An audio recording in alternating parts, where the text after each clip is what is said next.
21st Century Faith. 21st Century Faith is a program brought to you by Aspect Ministries and features topics and guests that explore contemporary ways of reaching younger people and unchurched adults with the unchanging good news of the gospel. Now here's our speaker, the founder and director of Aspect Ministries, pastor, teacher, and author, Mike Bogart. Hey, welcome to 21st Century Faith. We're excited to have you with us on the show tonight. We've got some exciting things planned for you. 21st Century Faith is brought to you by Aspect Ministries and by Mind Cuisine, which is the educational training division of Aspect Ministries.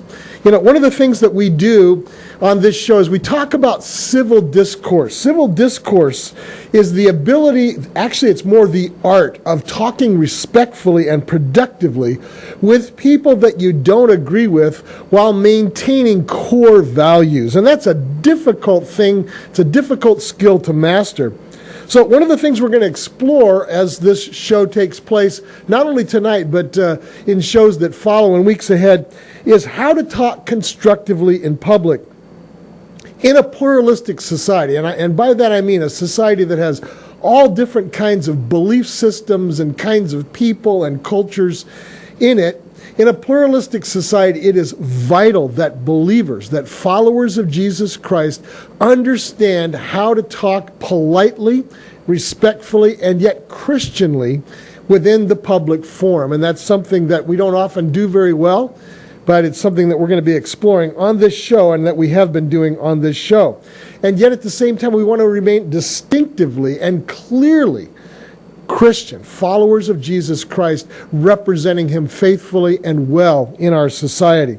So we hope that we're going to have many opportunities to do this. And one of our goals is to equip you, our listenership, our viewership, in ways that you can also productively represent Jesus in our society.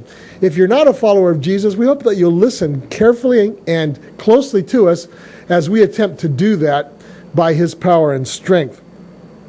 One of the things that Aspect Ministries does is we provide helpful materials, books and videos, podcasts, broadcasts of this show, things of that nature, to help people engage in productive civil discourse.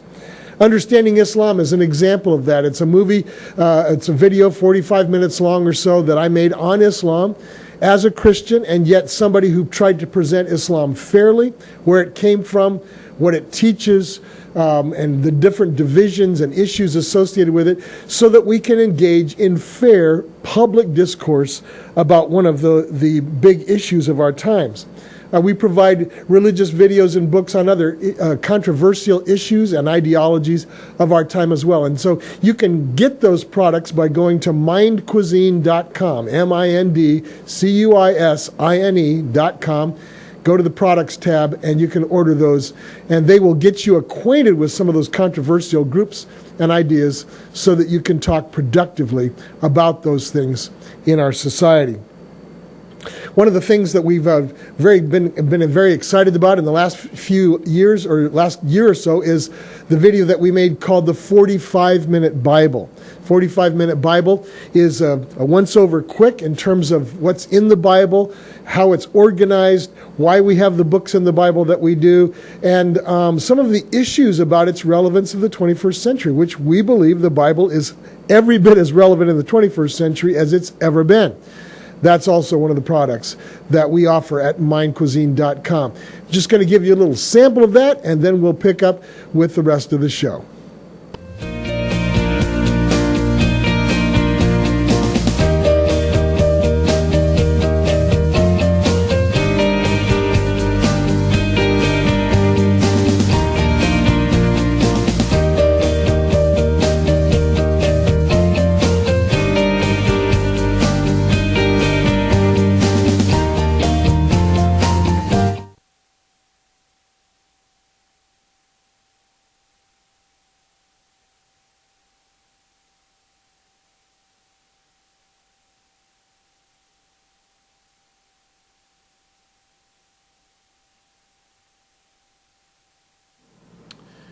We have an exciting guest for you tonight.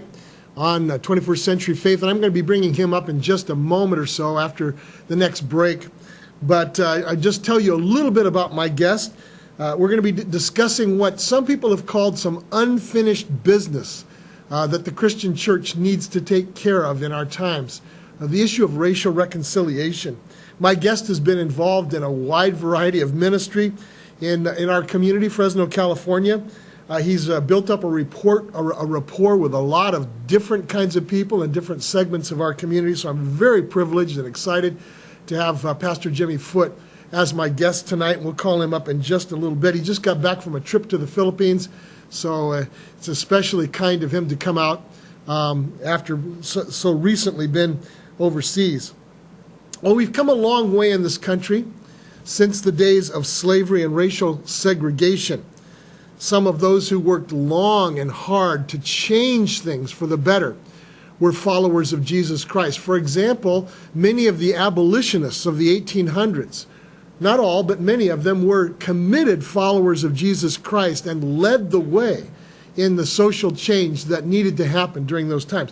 To be fair and on balance, though, many who called upon the name of Jesus and named the name of Jesus were on the other side of the issue, maintaining and encouraging the injustices that were happening during those days. And so I guess all of that's fair to say that there were Christians on both sides of that issue and probably still are today.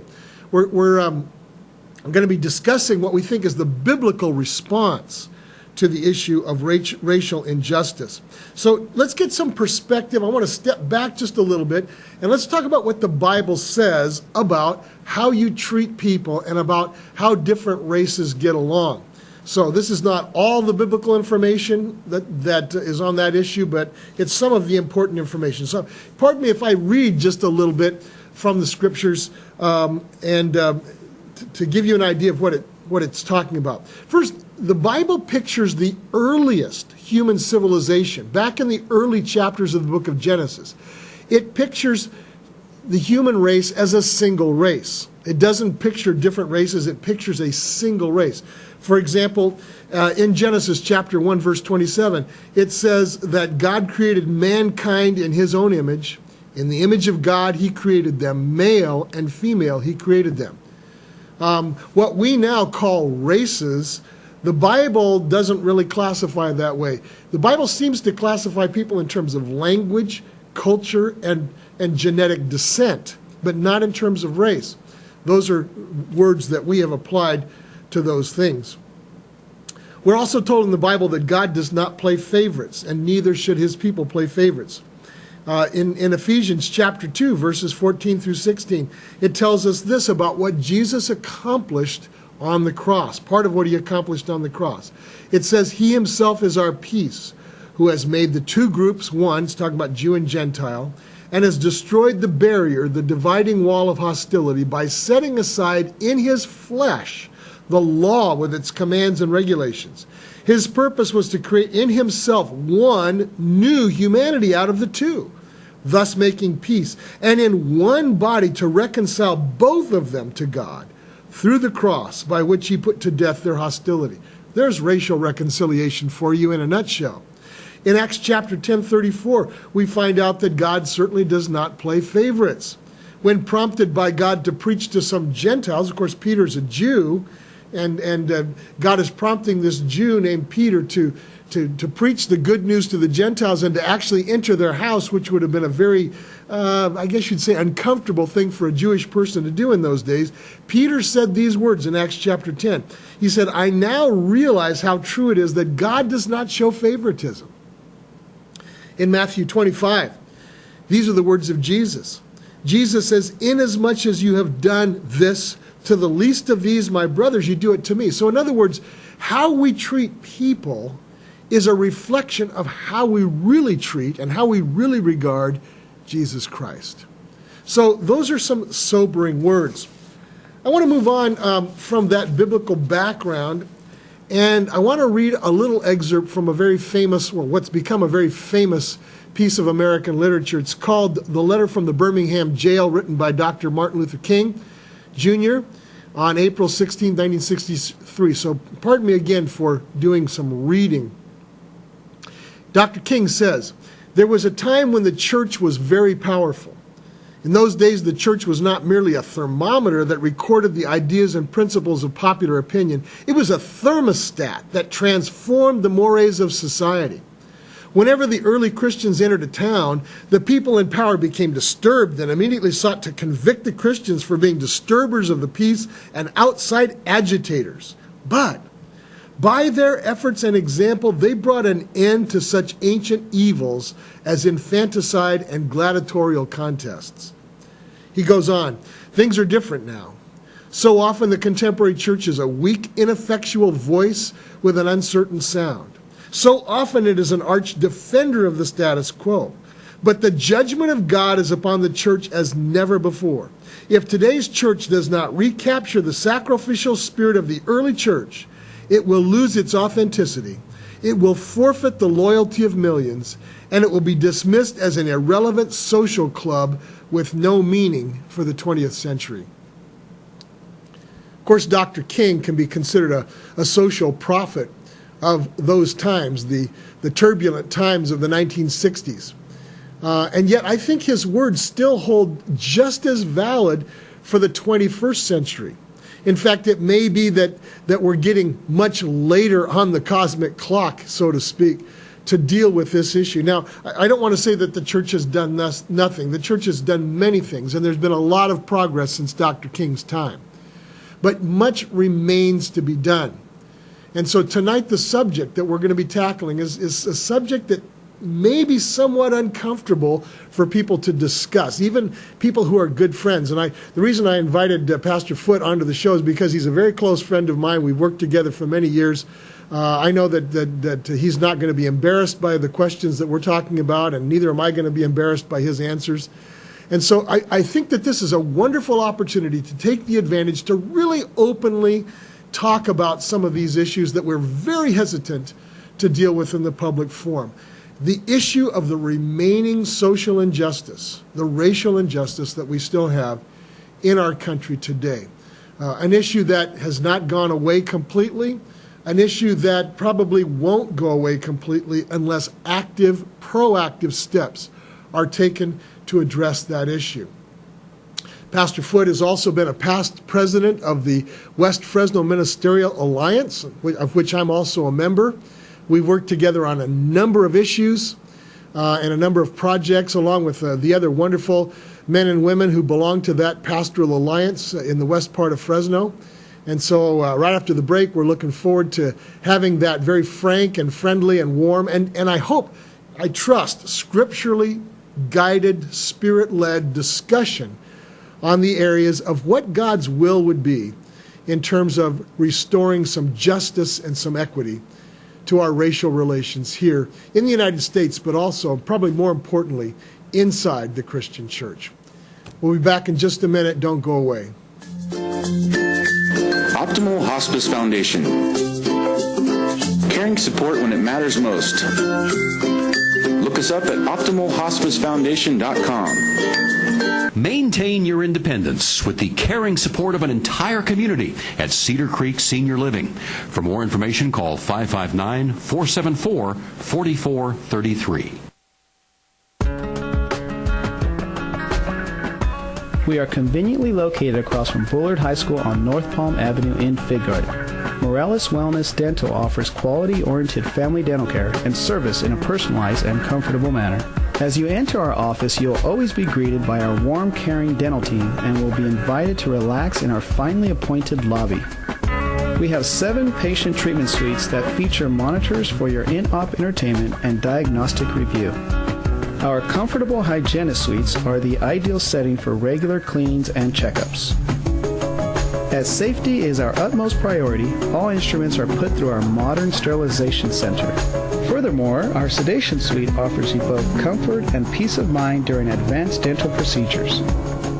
And for your privacy, we have 2 separate patient consultation offices. Take the worry out of your next dental visit by calling us today. Experience our commitment to excellence, respect, and honesty at Morales Wellness Dental.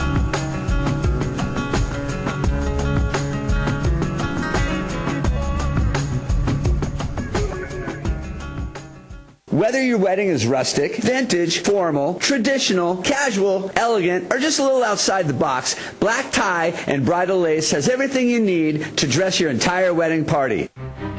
Are you currently shopping for solar? Give Solar Negotiators a call. You see, what they do is they fill downtime at a reduced rate to make sure that you always get the best deal. Don't find out later that you could have bought your solar for thousands of dollars less. Call Solar Negotiators. If you're looking to go solar with confidence and have someone represent you in this transaction, give Solar Negotiators a call at 844-OWN-SOLAR or visit solarnegotiators.com. Looking for a travel agent? Look no further. Bianca Echeveste can make your travel dream a reality, even on a budget.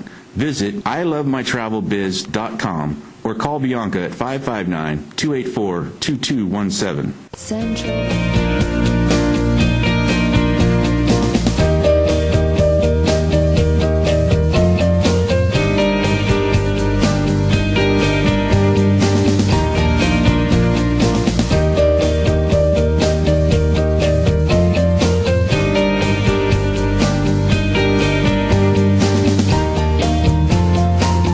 CentralValleyTalk.com.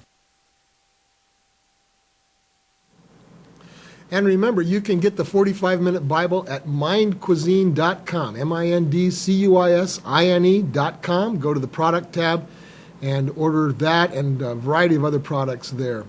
Hey, we're so privileged tonight to have Pastor Jymme Foote with us. Pastor Jymme Foote is pastor of Breaking Free Revival Center in Fresno, California. They have a great ministry in terms of, well, I'm going to let him talk about it, so I won't really spill the beans on that. But Pastor Foote has become my friend. We've worked together on a number of projects, and so it's my privilege to welcome Pastor Jymme Foote to my show. Hey, thanks, Mike. Good to see you. Good to have you here. Yeah. So first of all, tell us about Breaking Free and what's going on there. Breaking Free Revival Center is our very non-traditionally named church right here in Fresno. And we are, for the listener to know that we are a Christian, Bible-based, independent church. When I say independent, I don't mean independent from the rest of the body of Christ, but we don't have a denomination per se. And I like to think that we are birthed largely through the city. As you may know, many of the church fathers of this city laid hands on me after we had been here for a couple years. And as they got to know me and the witness of the Spirit, they gave their permission for us to, and their blessing on the start of our church. That being said, my wife and I founded the church and co-pastor it, and we're a probably medium-sized church right now, and we believe in the great things that God is doing among His people in the world today. See, one of the things I really love about Breaking Free Revival Center is your freedom to be very creative with how you reach people for Jesus. And, of course, you've got that food distribution ministry. Yes. You're not the only church in town that does that, but you've got some real creative things you're doing. You want to talk a little bit about that? Yeah, my wife is running our food distribution ministry, and it really is the big face of the church. We have served, 135,000 or so people with free groceries. We became a member of the local food bank, and then we took on a number of co-laborers, collaborators in the local merchants here. So we pick up their surplus and their overages, we package it and store it in refrigerators, and then we distribute it twice a week at our church. And of course, this is a tremendous outreach tool as well as being a resource for people's needs. There's a lot of needs out there, and so our community reach has extended to people in our church, including myself. We very rarely go into a grocery store. We get so much food. So we invite you listeners, if you're in the Fresno area, come by Breaking Free. You can find out more about us by going to the website here. Great. Yeah, and how many refrigerators do you have now? Good question. We just picked up a few more. We have about 12 refrigerators and freezers. And even that, I'll be honest with you folks, we are in a loaves and fishes season. The more we give out, the more we get back. And so there are many times the refrigerators, freezers are overflowing to where we have to call other ministries to come and get our overages, and they distribute to their oikos, their circle. And this is just a tremendous blessing for a lot of people. So other churches and organizations are distributing food that you collected. Exactly. Hey. Exactly. It's So a great thing. the whole story of Jesus and the disciples and the loaves and fishes goes on in the 21st century. It goes on, and Elijah and the widow's unending oil and flour. Yeah, it's just a blessing what God does. He's a God of more than enough. And all we have to do is kind of be in position. That means faithfully and willing to walk by faith and not by sight. And he takes care of our needs and the needs of many others. That is true. Well, let's get into these interesting questions Yes. for tonight. You and I both grew up in the 60s. I know you don't look as old as I do. I don't know, folks. This is a young-looking man over here. But we both grew up in the 60s, and we remember something about, the time before the civil rights movement really got going. And, of course, we remember the civil rights movement itself. Have things changed in America since those days? What would you say? Yeah. Well, it's obvious that things have changed. In the 60s, and as I grew up, I had a kind of a multicultural upbringing, and so we were in the Midwest, and it was a time of a growing black middle class and new opportunities. But I found that so many people I met in high school, college, in those years, I was like the first African American they'd ever met, and today, that's not the case. Most people have known people of various ethnicities, various colors, somewhere along the line. That wasn't the case in the 60s. It was a movement that we were embracing, and by we, I mean black people were coming into new areas of the country geographically. Right. And then, of course, it wasn't the television era. It was the beginning of the information age. And so people didn't know that much about black culture or black people. So many times in my life, I met people and went to college. They never knew any black people in their small towns in Wisconsin or Michigan or Minnesota or wherever it might be. And I'd be the first they'd ever met, hung out with, shook hands with, party with, whatever the case was. And so today we have a African American president. We have people of color, not just African Americans, but of course others, scattered in all segments of society. So that's a huge difference right there. Now, obviously, it's not where it needs to be. So what needs to be changed still, do you think? Well, there's a point of view that's more secular than mine. I'm a Christian man, and I take the church to task, frankly, for any racism that we still exhibit, and separatism and elitism. It's biblically wrong, and it's something we need to address. I'm sure we'll talk more about that. More on a global or secular level regarding people who are of good conscience.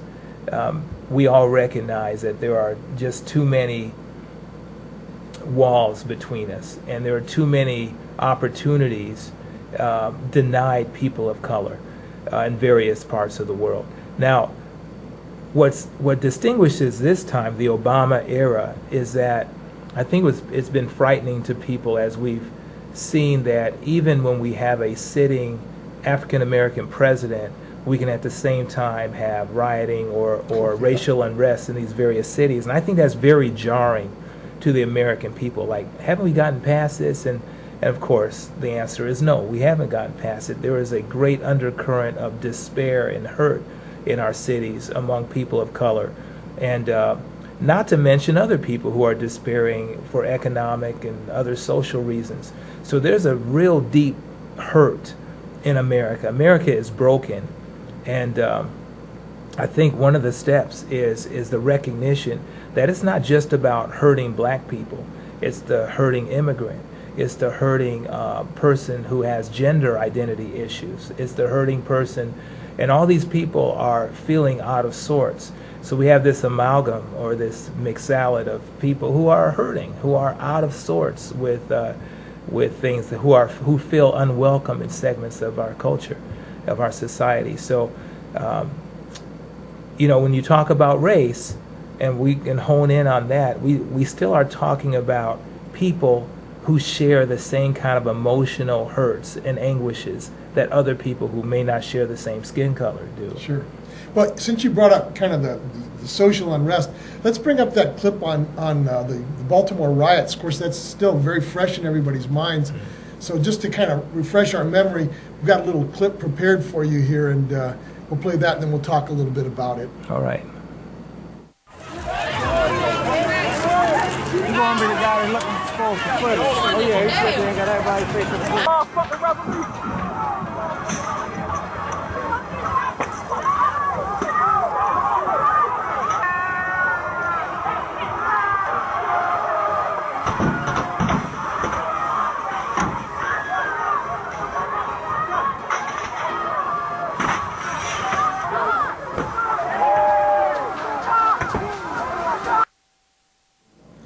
So, obviously we saw those kinds of pictures on the news just a few weeks ago with the Baltimore riots, and then wasn't too long before that we had the Ferguson issue, and then just last week, I believe, was it last week or 2 weeks ago, we had those shootings in South Carolina. And so it's, as you say, a lot of people are going, well, haven't we solved these problems? Obviously the answer is no. What's going on? I mean, you alluded to it, but let's get down to the nitty-gritty. Why are people so angry still? Let me first answer it biblically. Nation will rise against nation. There will be wars and rumors of war. Jesus spoke of ethnic division and violence and that type of thing. That's what we're seeing. We're seeing an end-time response in the world, a shaking in the world. As we go into what's happening socially, we have people who feel a lack of regard for the status quo, and because they don't feel part of it. There's no sense of ownership. You don't destroy that which you cherish, your own neighborhood, those kind of things. When you cherish it and you feel like you are a vital part. So we've got people who feel disenfranchised from the society in which they live, and they feel closed in, encased in it. And somebody may say, I can hear a voice out there saying, there's more opportunities for black youth and this and that than ever before.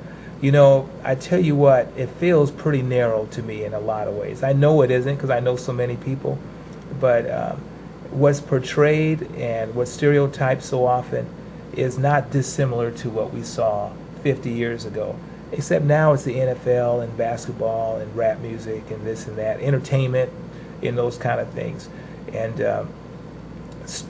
that is a burden on a lot of young men and young women. You saw a clip here full of young men just throwing things around, rioting.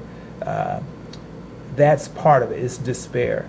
And despair is I believe it comes from, it's inherent in every human being. It's part of our fallen nature. The lack of fathers, I know we're coming down to our time here, the lack of fathers is a major issue here. Well, hold that thought, and we got to take another break. We'll come back and we'll pick up with that one right there. So don't go away. We'll see you in a couple minutes. This segment is brought to you by Jonathan Rooker of the Law Office of Nuttall & Coleman. We help good people during tough times. Call 441-0441. Here at Central Valley Talk, we've chosen Select Business Systems to provide for our copy, print, and scanning needs. We used to think it was cheaper to purchase our own toner and maintain our own office equipment. But now, with the expertise and experience of Select Business Systems, our office workflow is running at peak performance, saving our company time and money. They've truly set us up with our new sharp multifunction copier, streamlining our office with the press of a button. To find out how you can improve your office technology, call Select Business Systems at 446-0123 or visit their website at selectsharp.com. Come help heal mind, spirit, and body. Treat yourself to the healing experience of Reiki. Classes available. A reverse mortgage can help your money last longer and help you leave a larger estate for your heirs. To learn how, call Patrick Furlong at 559-213-7767 or visit patrickfurlongreversemortgage.com. No matter what you drive, sooner or later you're going to need tires. That means you. It's Wheel King, your custom wheel and tire headquarters for over 20 years.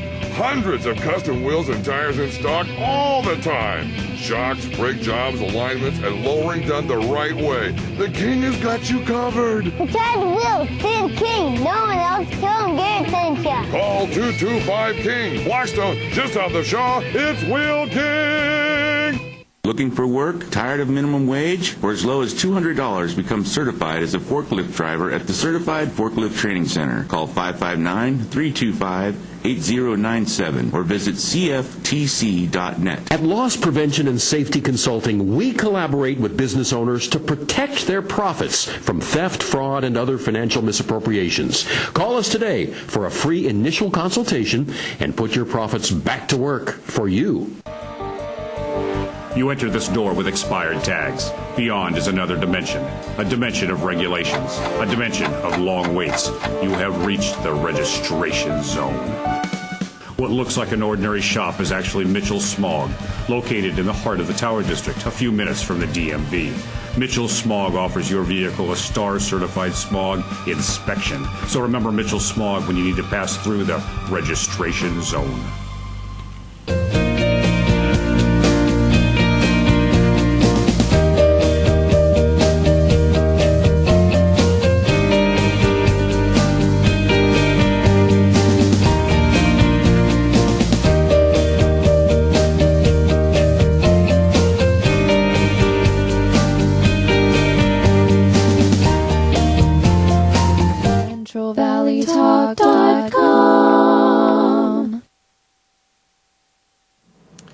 We're back with 21st Century Faith. Thanks for staying tuned. If you just tuned in, we're talking about how racial reconciliation needs to be dealt with as part of serious 21st century faith.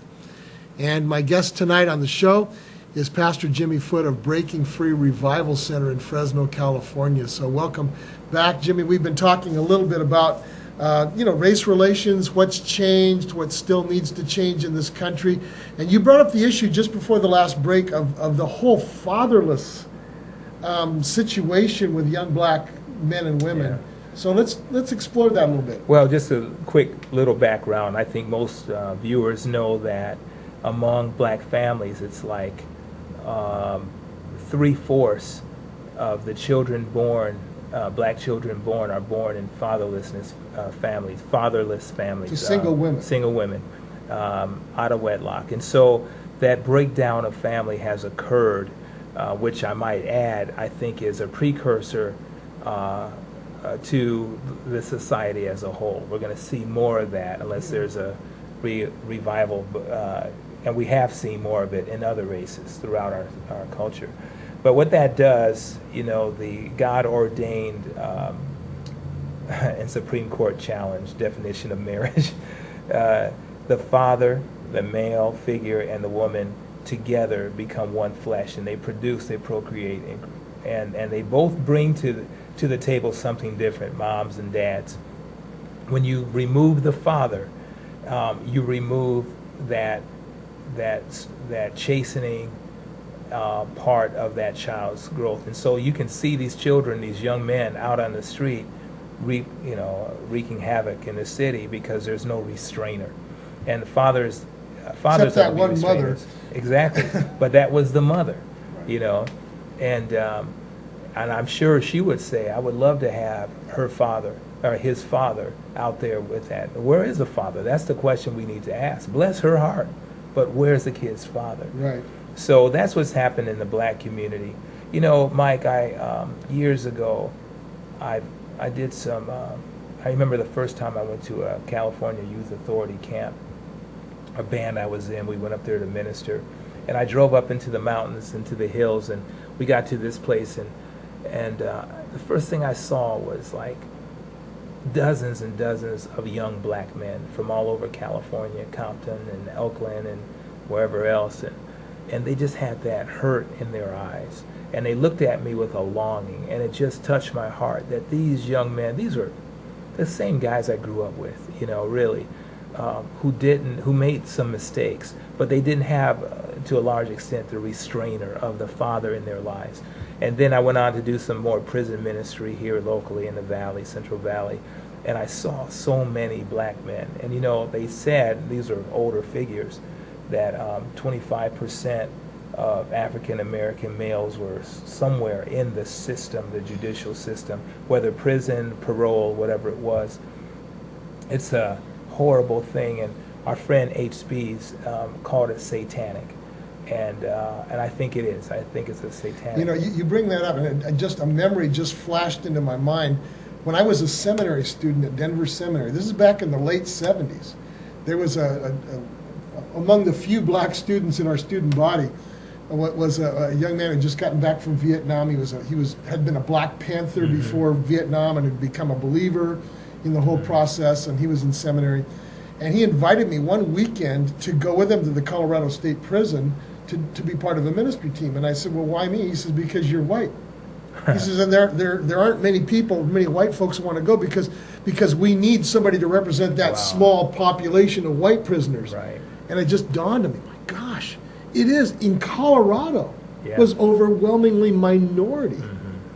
And that's an evil in the land. There's an evil there, folks. And as the church is the one who addresses these kind of inequities. And as I mentioned to you, the world, as we know, the world is going to do what the world does. If we want to see sin at work, we look at the world. Turn on our TVs, we watch our neighbors. We are the salt and the light. And so this indictment to me is on the church itself. Just as Dr. King said, he said, look, the church has become ineffectual and weak in too many areas because when we were supposed to be turning the world upside down, we decided to lie down with them and not rock the boat anymore. Folks, the church needs to rock the boat. Well, so what is it that the church can actually do? I mean, obviously, many of us in the church want to see things change.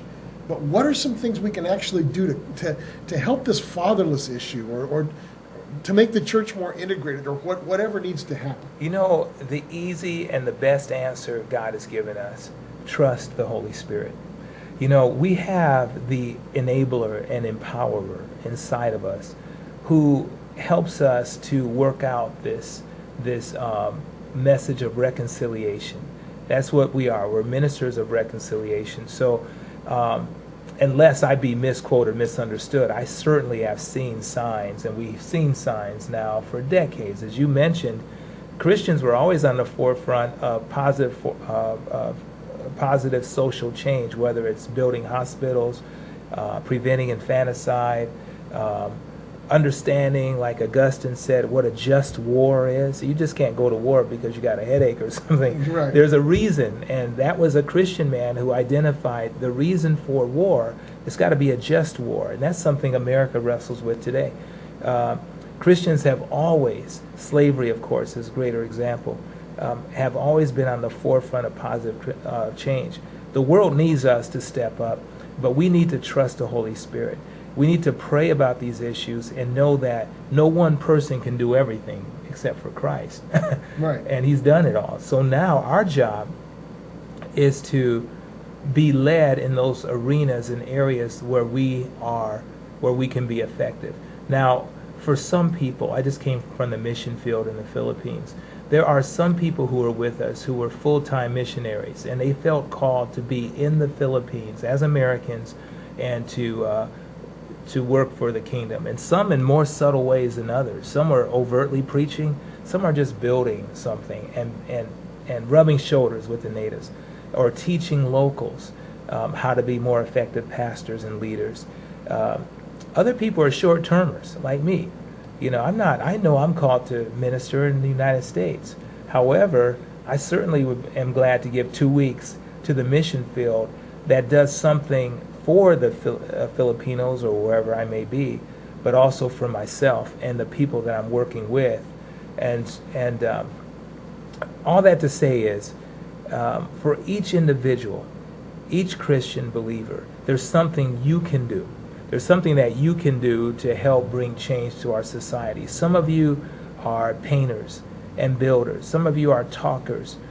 We all need to be interactors one with another. We need to understand each other's culture. We need to not be afraid to carry the banner of Christ and our own anointing and calling into the world, to take a step into the direction of that Mexican immigrant or that disabled person or that gay individual or whatever it is, and let your light shine before men.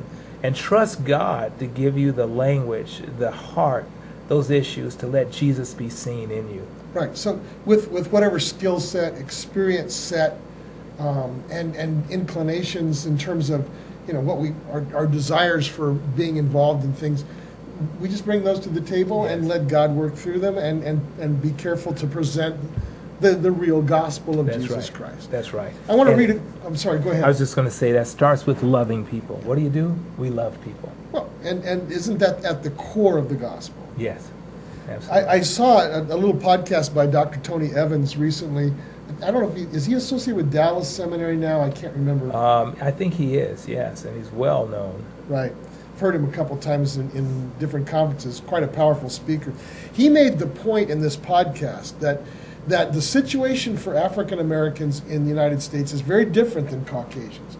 African Americans are forced, by and large, to live in two cultures, the African American culture and the larger, I guess, Caucasian-dominated culture. So they have to know both cultures, whereas most Caucasians do not have to understand African American culture. That's right. Let's, in the few remaining minutes to our last break, talk about what it's like for white people not to get it, I guess you'd say.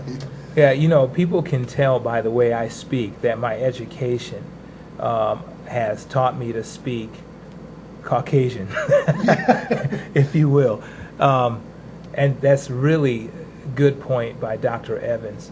What we kind of have a saying among blacks regarding, we should get paid double because, when you see a black person rise to great heights, maybe as the president has, he's been able to make it in the black community as well as the white community. Right, yeah. And so and I want to preface this by saying we're not supposed to be making everybody feel guilty, just aware, Okay.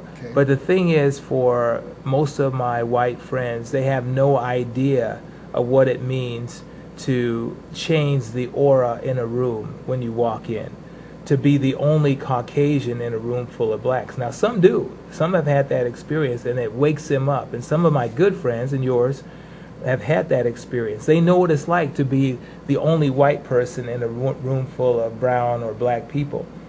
Right. But for black people, that's a common experience. And then you find situations where there is everything from exceptionalism, boy, you must be super black guy because you're here, all the way to what are you doing here? Yeah, all the way to disdain and things, and every honest emotion in between that. Right. So there's just so many aspects to it, Mike. It's being a young person.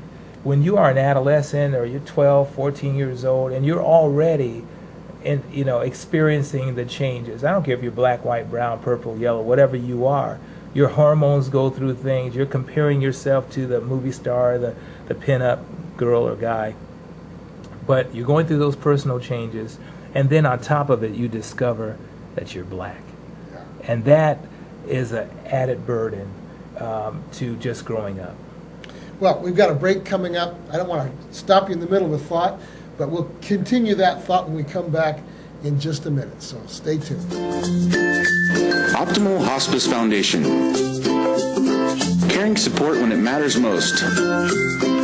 Look us up at optimalhospicefoundation.com. Maintain your independence with the caring support of an entire community at Cedar Creek Senior Living. For more information, call 559-474-4433. We are conveniently located across from Bullard High School on North Palm Avenue in Fig Garden. Morales Wellness Dental offers quality-oriented family dental care and service in a personalized and comfortable manner. As you enter our office, you'll always be greeted by our warm, caring dental team and will be invited to relax in our finely appointed lobby. We have 7 patient treatment suites that feature monitors for your in-op entertainment and diagnostic review. Our comfortable hygienist suites are the ideal setting for regular cleanings and checkups. As safety is our utmost priority, all instruments are put through our modern sterilization center.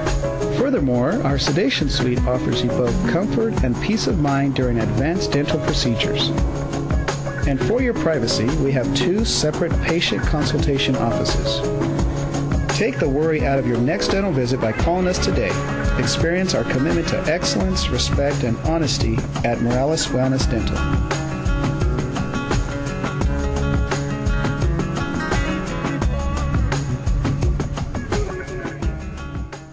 Whether your wedding is rustic, vintage, formal, traditional, casual, elegant, or just a little outside the box, black tie and bridal lace has everything you need to dress your entire wedding party.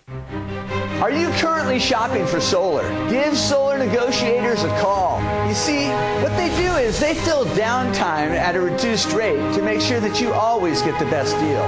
Don't find out later that you could have bought your solar for thousands of dollars less. Call Solar Negotiators. If you're looking to go solar with confidence and have someone represent you in this transaction, give Solar Negotiators a call at 844-OWN-SOLAR or visit solarnegotiators.com. Looking for a travel agent? Look no further. Bianca Echeveste can make your travel dream a reality, even on a budget.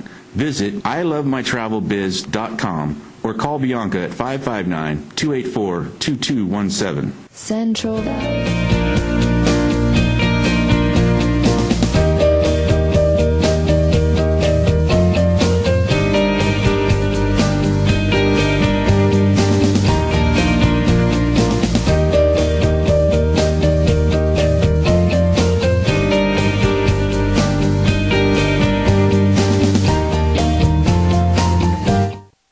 CentralValleyTalk.com.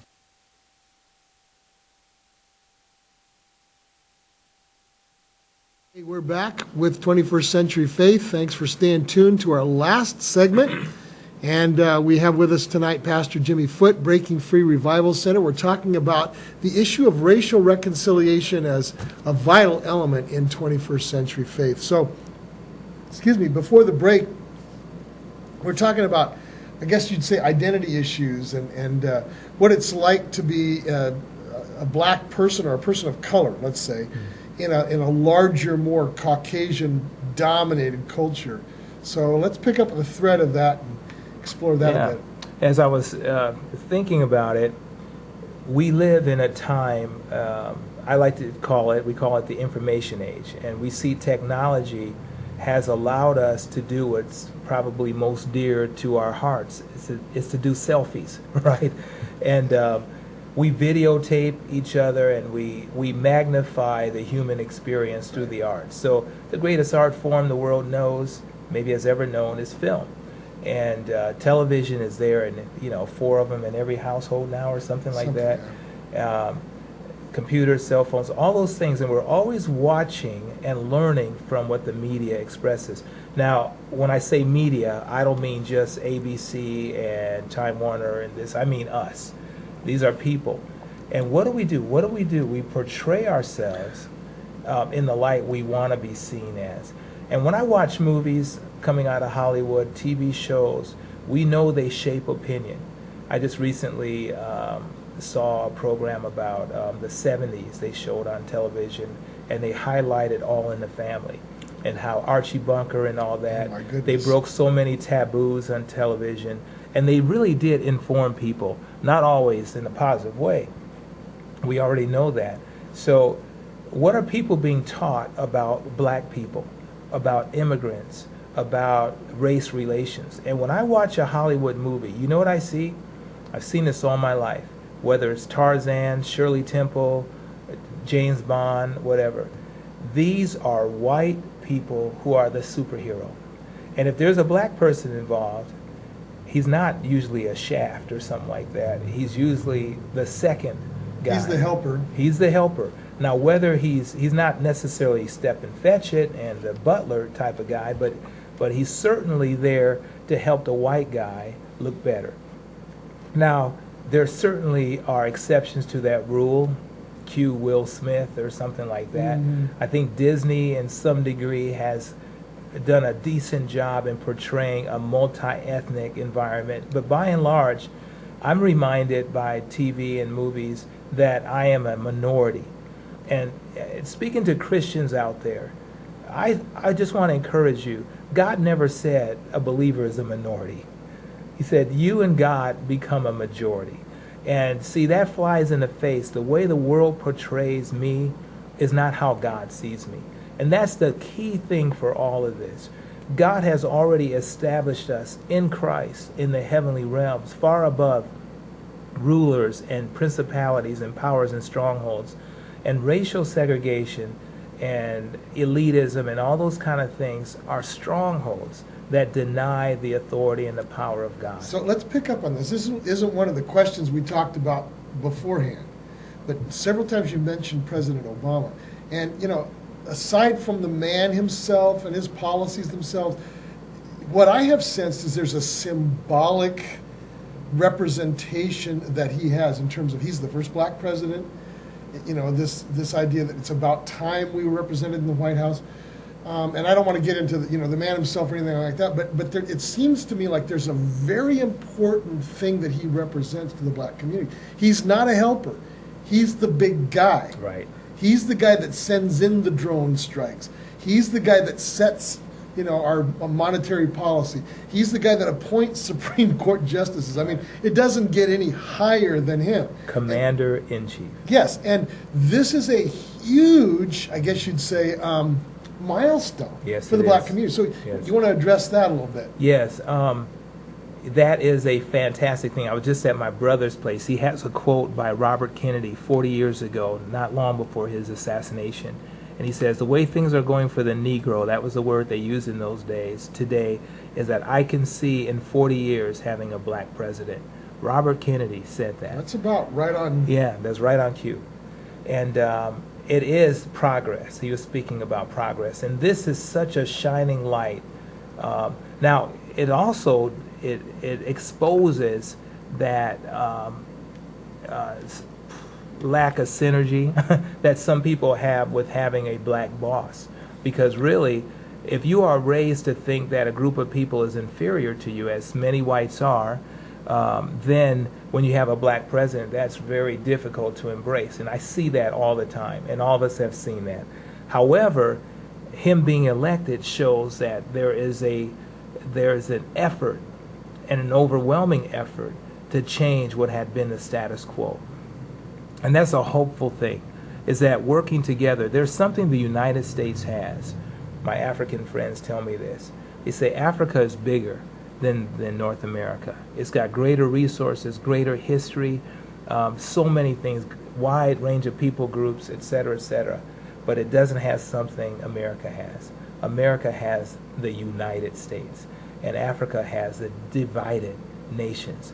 And because of division, Africa can never be all the things that the U.S. is. If we lose our unity, we become a third world nation. And we have to work together. We've got to come together. And that means all spectrums. And you know who has to lead the way in that? Not President Obama or the courts or the lawyers or the legislators. It has to be the church. Absolutely. We have to lead. I really think that Christians have to stand up, and I think that really means Christian leaders like ourselves have to stand up and say, folks, we've got to do this. Yes. And set some clear goals and get people to follow. We've just got 1 minute more before I have to switch gears a little bit. But you brought up several times international ministry, and you just brought up African Christians. What can we learn about Christians in other lands to help us with racial reconciliation?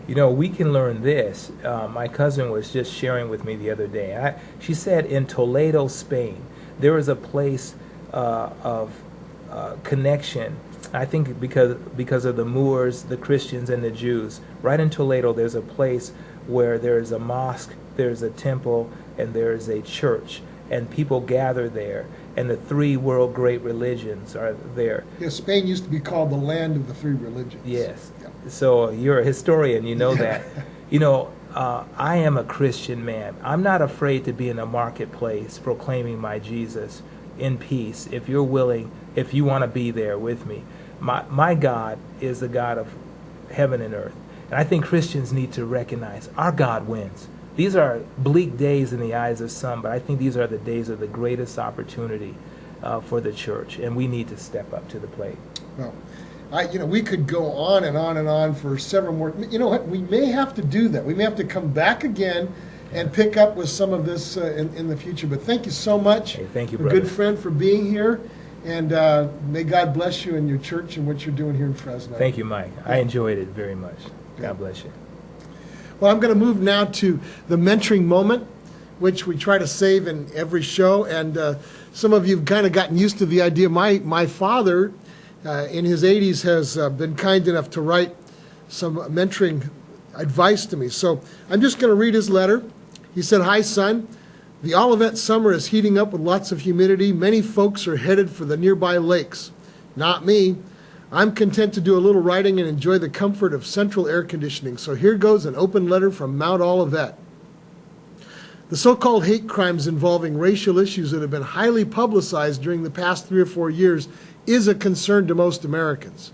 Radical thinking and mentally deranged men have exercised their prejudices, resulting in the death of promising youth and others, such as Trayvon Martin's cowardly murder and Michael Brown's shooting in Missouri, and more recently the assassination of 9 people, all black, in South Carolina.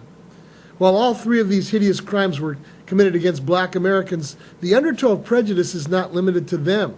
Hispanics are targeted. Arizona's Maricopa County Sheriff Joe Arpaio has been under FBI investigation for many months for encouraging his officers to racially profile Hispanics. Asian Americans have also been victims of prejudice. How do we overcome these unfair impressions and ideas? Of course, the answer has been and is social education. But how do we accomplish this? Son, I've lived nearly 85 years, and I don't have any surefire answers. First, it seems to me that those who hold such prejudices need to be made aware of their problem. The baby boomer generation's fathers and mothers helped pass down those impressions. However, little by little, the numbers holding prejudices were reduced by the more recent national emphasis on social justice and equality. Secondly, the offspring of the boomers are losing many of these ideas because they're living with and exposed daily to the desire to understand the values of others who are of color. And thirdly, the children of millennials are being educated by parents and teachers who believe in and demonstrate tolerance and understanding of minorities. It may take many more years, but prejudice of this type will greatly lessen with generational change. Prejudice of many types cannot be completely eradicated, but I don't see it as a primary one. There may be jealousies, but not widespread prejudices. Son, in my mind, the process may begin with prejudice and then gradually changing to understanding and hopefully concluding with acceptance, appreciation, and respect. I've been blessed with some wonderful relationships with those of color in my lifetime. Schoolmate Ivory Johnson when I was a teenager, and Domingo Arechiga and Alfredo de los Santos later on in graduate school. All were and dear friends, and they enriched my life, and I'm sure you've been blessed by your relationships and fellowship with others too. Your loving father, Dad. Well, I hope my dad's right, that prejudice is going to reduce. Things are going to get better in this respect. I believe by the power of God and by the instruction of God's Word that we can indeed make progress. And I agree with Pastor Foote. It's up to the Christian church, and especially the leadership of the Christian church, to set the agenda to deal with this long-standing, real deep-seated issue in our national experience here in the United States. By God's grace, things can change. Though some people are discouraged, the future's bright with Jesus Christ, and the 21st century is a time to show that. Thanks for being with us. We'll see you next week.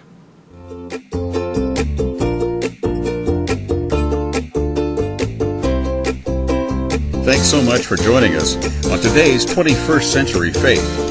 Mike Bogart would love to hear from you. So if you have any questions or you'd like to dialogue with Mike, please feel free to use the contact information you see on the screen. And we hope you'll come back and bring a friend to the next program of 21st Century Faith.